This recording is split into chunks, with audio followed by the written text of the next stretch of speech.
Welcome to Group 2 qualifiers of Mordors Regional Pit Fighting Championships. I'm your host, Potates, and before we take a look at today's challenges, let's recap the action-packed round 1. The first fight saw the battle of brains versus brawn as Brawny Rug ignored the zombies to beat down Prak with furious zeal. The next matchup had crowd hero Tuka easily defeat Borgu with a mix of overwhelming offense and a touch of fire. In the third bracket, David made Swiss cheese out of Goliath, Scoth proving not all archers are weak. The fourth bracket had Guts beating the Gutless, as Lorm melts Uga Kuga with a deadly curse. Tuka kept the cleaners busy after an explosive finish to the fifth match, making him the first to go through to the semi-finals. Scoth, sparing no ammo or mercy, takes out Lorm to secure his place as the second Uruk to make it through to semi-finals. This competition is shaping up to be one for the history books. We have crowd favourite Tuka matching up against the underdog Scoth for the first match of the semis, and you know that's going to have the crowd in an uproar.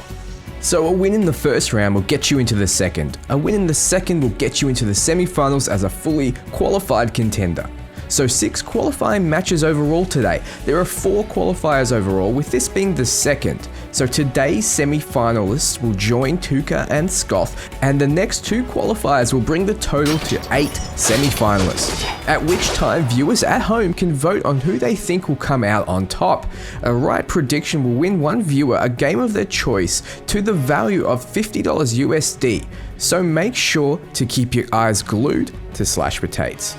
Also, write in the comments who you think will get to the semi-finals today. I'll pin the best comments to the video and they'll get an extra entry into the competition. So now let's look at everyone's predictions last round. We blew our budget on baby oil and rusty cleavers, so we have to resort to Excel to bring you our fan base analysis, in which you can see Tuka clearly was the most popular with 82%. Scoth picking up some fans after his performance, putting him to 15%. The 3% we don't need to talk about because they're dead. RIP. So let's take a look at the challenges for round 2 qualifiers. Immediately I notice a few faces from the likes of Uralisak the Monster. He's made a name for himself after becoming the first Olog to break out of Urukatraz, and you know he's out for blood. I would not want to be Ratak Tasty right now. Speaking of Tasty though, Norsko has made his way out of the kitchen and onto the battlefield. I received word that he's sick of Uruks eating each other and not eating his meals. First up is Glum the Smasher. Crusher crushes, crushed! Like the Hulk, Glum's favourite pastime is smashing, but unlike the Hulk, he looks puny. Many an orc has fell prey to this and been on the opposite end of that 20-kilo spiked hammer, which he wields like it's made of paper. Some say his head wound is self-inflicted, a battle injury while playing a round of head smash with the boys. He'll be versing Doug's limp leg in the first round. See if you can stab him so fast that the surprised look sticks on their faces. Doug's is a pirate through and through, having lost his leg fighting on deck of a ship that he stole from his very own vat mother. Doug, having gained his sea legs, is quite quick on his peg and deceptively agile. He's never caught without his trusty throwing knives, and he's known to pick his teeth with the very knives he's used to kill his meal. This sneaky pirate is definitely one to watch out for. This is a battle between those who like to smash and those who like to stab. If we look at Glum's stats, he has no clear weaknesses. He has the ability to call in a Graug, but after a Bleacher smashing complication, this ability won't work in the pits. He also has a fiery weapon and a pack of Caragors. Any beast that gets in his way will be easily dispatched, and he can heal his own with Bestial Roar. He is immune to Cursed and Beast. Taking a look at Doug's now, we can see he has no experience fighting Caragors in the open ocean, which gives Glum's pack a bit of an advantage. Thankfully he can't be pinned, as having only one good leg causes Doug to panic. He also has the ability Epic Throwing Knives, which lets him throw out multiple in a cone, very deadly up close. He has a flaming weapon and Glum has no resistance to it. He rides a Caragor, a tame one which he stole, and Glum should have no problem smashing it. Doug's also has a gang of archers, is agile and can throw out a bolus. Notably, he is immune to fire, so Glum's fire weapon will not do as much. Doug's is also poison and curse proof, making him immune to all applicable pit elements. So now begins the first match of Mordor's regional pit fighting championships. We see Doug stepping up to the plate on his stolen Caragor. I've been waiting to kill you. It better be worth it. It will be worth it, Doug's. Crusher crushes! Crushed! Now this is a battle Glum needs to finish early. He doesn't have the endurance because of that heavy smasher, and that fire damage will tick him down. So here he goes, he gets his range weapon out and knocks Doug's off his Caragor mount at distance. What an aim there. The mount immediately comes to Glum, which he dispatches easily. Now, Doug, get up, get on your feet, buddy. Meanwhile, the Caragors are taking care of the archers, and the throwing knives come out, knocking Glum to his feet. Doug's showing he can be athletic even with that peg leg, applying that burn damage that will tick down Glum. But Doug's gets choke slammed to the ground. Not too much damage coming out there though. Athleticism again, throwing knives another time. This is doing a lot of damage. It seems like Stab is beating Smash right now as he taunts his opposition while he stands in the middle of a flaming field. The Caragors are still alive, but Doug's doesn't even care. He's just going ham. Here it is, another execution there. It's not looking good for Glum. There's no point having that heavy weapon if they rarely hit. And here we go. This might be it. And he falls to the fire damage. Glum the Smasher burns alive by Doug's limp leg. Stab's victory over Smash moves Doug limp leg to the second round. Don't go anywhere. We'll be back with the second fight of today after this short ad break. What's it like to know you'll be dead so soon? Shakar is a fiend, loving to brutalize his victims long after they've perished, but you can't argue with those results. His most deadly weapon is his mouth, but not in the hey use your words kind of way. No, he has bitten clean through his enemies' skulls. He is undefeated in combat and has donned his Bane mask simply to challenge himself.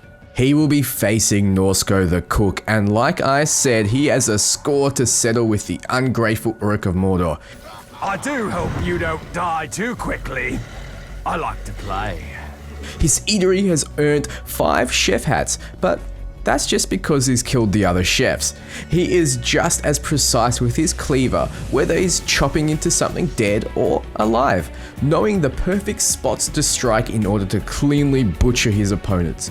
They say the skull that adorns his head was actually his pet Walg, who he shared his early years with until he was forced to kill and eat him or face starvation. He keeps the skull with him to never forget the pain of hunger. The second fight today is between Shakar Brainbutter and Norsko the Cook. Norsko has a bone to settle with Shakar, both being in the Slaughter tribe, but one preferring raw, heavily chopped meat and the other liking it cooked. Also, Norsko is known to hate the rap music that Shakar plays. So taking a look at Shakar's skills, we see that he becomes dazed after experiencing bouts of rage, and he is also weak to beasts. His epic trait won't work in the pits, but he has that deadly triple strike and slaughterer cleavers. He is enraged by everything, so he can become enraged with no warning over anything, which will trigger that exhaustion ability when it runs out. Shakar is also fire and poison proof. Norsko gets tired after killing a captain, which is fine since he only needs to kill one at a time. He's also weak against beasts, but there'll be none in this battle. He throws out multiple traps, has a poison weapon which won't affect Shakar, and has a gang of warriors, his loyal sous chefs. He also throws out his trusty chef cleavers when needed and becomes enraged when Drake is played on the radio. I don't blame him. Norsko is also fire and cursed proof. So now begins the second match of Group 2 Mordor's regional qualifiers. We see Norsko stepping up to the plate. Now if he is to win, I'll show you how to do it right. he has to do it right. I'm more than ready for another victory. Shakar's ready for another victory as Norsko throws out his traps immediately, but taking a few hits at the same time, his chefs run in to help immediately. Now if Norsko is to win, he has to outlast the onslaught and trigger Shakar's exhaustion, perhaps catching him in a trap until the enrage wears off, but he has taken an extreme amount of damage already, but he does interrupt that triple strike, which does bear him a little bit of time. He tries to get a few more traps off, but not quick enough, goes in for the body slam and gets it off. Norsko doing a bit more damage here, here. Now if Shakar wasn't immune to poison, Norsko would be doing a bit more damage here. It wouldn't look so grim, but here come the Slaughterer Cleavers. If only that poison would apply. Norsko is almost dropped and the Enrage comes out, and Norsko the Cook definitely doesn't outlast that. Seems blue steak is the way to go as Shakar Brainbiter takes out Norsko the Cook. Shakar will be facing Doug's Limp Leg to see who goes through to the semi-finals soon, but right now let's jump over to match 3. If there were Orc aristocrats, Zuka of Lithlad would be the closest thing to it. Oh, I wish you globs would just know when you're beating. But no, I have to work for it and prove I'm better than you. Zuka is the 1% of the Uruk world, covering himself in thick, expensive gold-laced armor and wielding Tarkbane, the famous elven-made longsword. Every Orc in Mordor has been trying to raid his supply since the dawn of the Third Age, but Zuka has stayed one step ahead of them, with a mix of tactics and overwhelming armaments. First you get the money, then you get the power, then you get the victory. He will be fighting Booth the Torch, an Orc that's worked himself up from living with beasts in the ghetto of Golgoroth's hottest lava pit to make a name for himself in bare-knuckle fight clubs. Come here, you. I wanna dance. The champion of this secret club adorns the Flame of Golgoroth, a sacred, mostly ceremonial headpiece that seems to give Booth fiery drive. He doesn't have much to his name, but that means he has nothing to lose. He says dance ironically, but I have insider information stating that many of his boys have actually caught him dancing under the moonlight. Do we have a softie in our mix that's just a victim of his circumstances? Zuka of Lithlad versus Booth the Torch. This is a battle of rich versus poor. Let's find out if money really can buy you power, or if struggling through hardship will prevail. Looking at Zuka's skills, we can see he prefers not to mix with the filthy beasts of Mordor, taking extra damage from him. His heavy armor gives him extra survivability, and with a little morphine, he can recover health mid-battle. He can also send out a hail of bolts from his trusty crossbows. He's enraged by killing the filthy beasts he's weak to, and his filth and cursed proof. Moving over to Booth, we can see he's also weak to beasts, but as a Beastmaster, he's overcome this weakness. He has a flame weapon and fire bombs which will affect Zuka, as well as that pack of Caragors.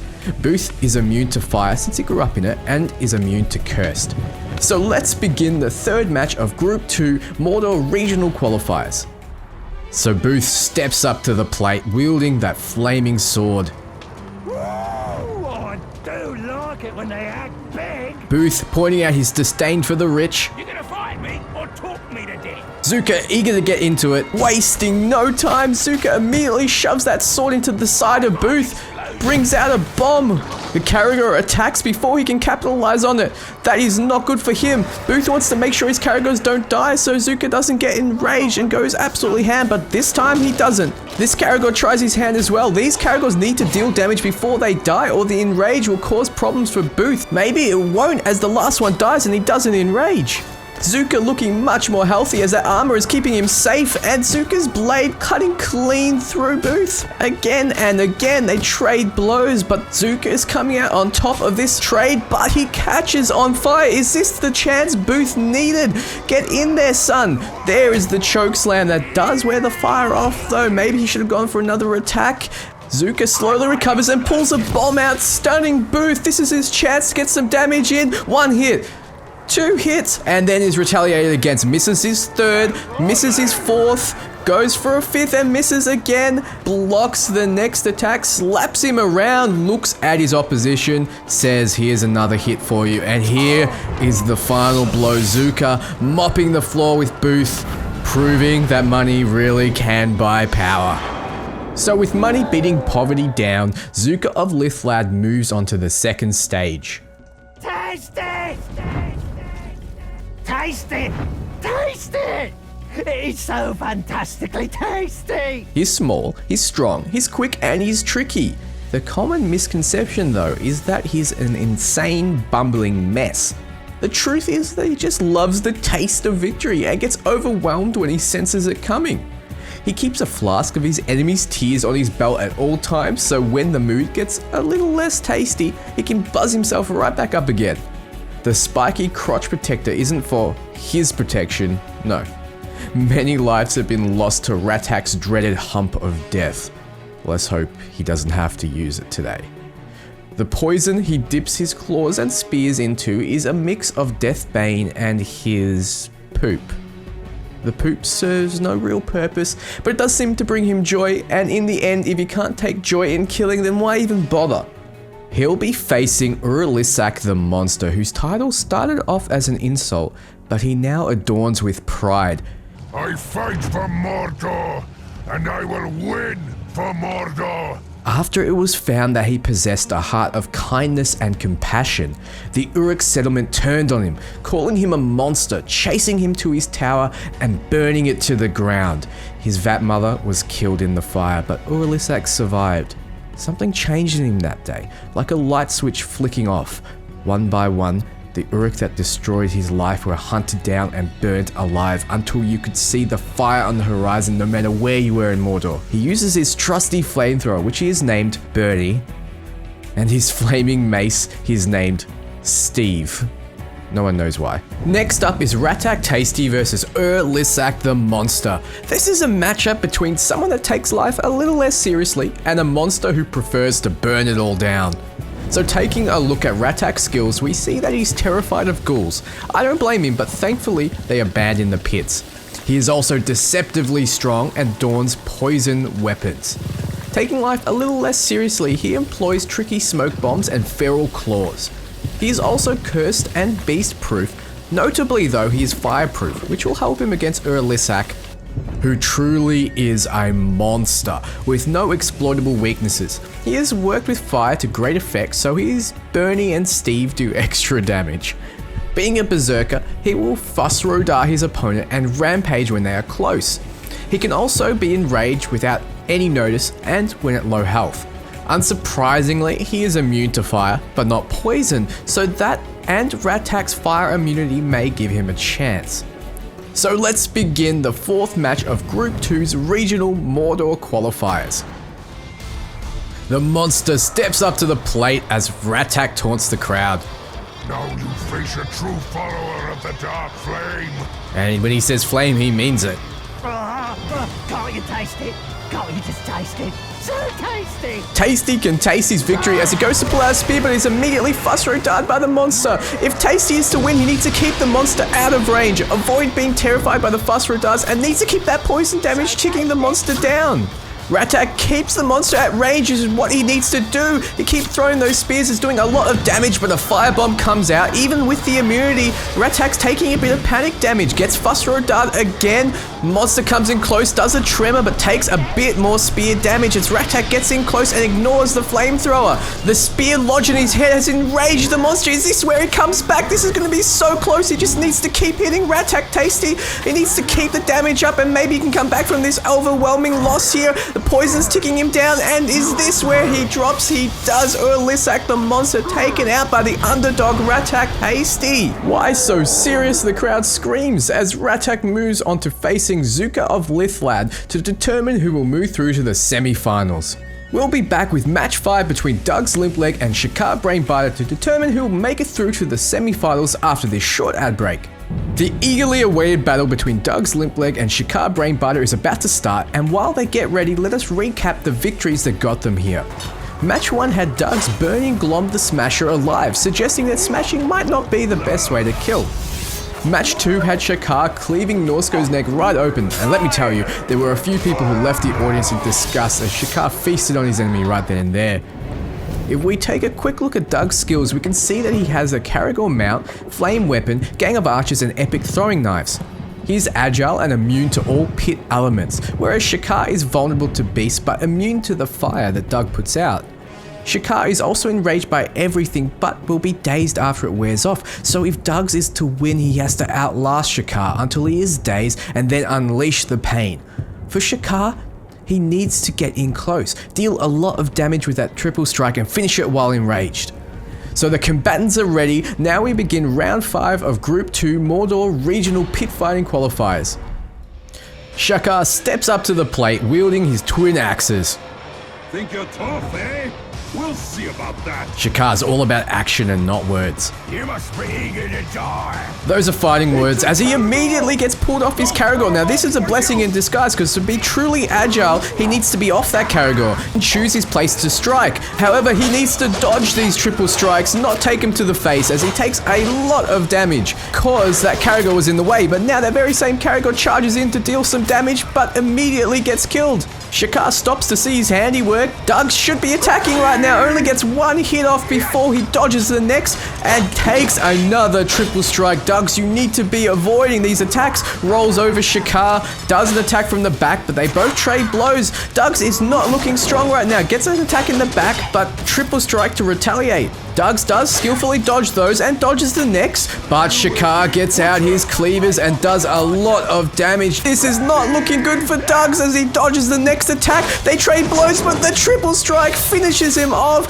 Doug's not dodging when he should have. That means Shakar goes through to the semi-finals. So Shakar will be joining Tuka and Skoth in the semi-finals, but up next is the last fight of today between Zuka of Lithlad and Ratak Tasty to determine who else will be going through.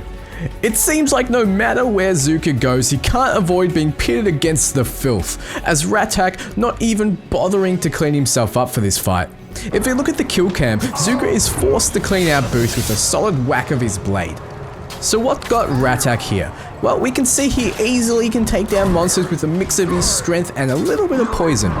Zuka is weak to beasts, but thankfully he won't be fighting him today. He is extra tough because of his armor and most notably is immune to poison. So Ratak's long game strategy is off the table as it's flipped and he may need to finish it early instead. With his great strength, this is a battle between strength and toughness as the only way he can seemingly win this matchup is to use his smoke bombs to stay at range and bring the pain. The combatants are ready and now we begin the final battle for Group 2 Mordor Regional Pit Fighting Championships. We see Ratak stepping up to the plate while Zuka hypes the crowd. Taste it! Taste it!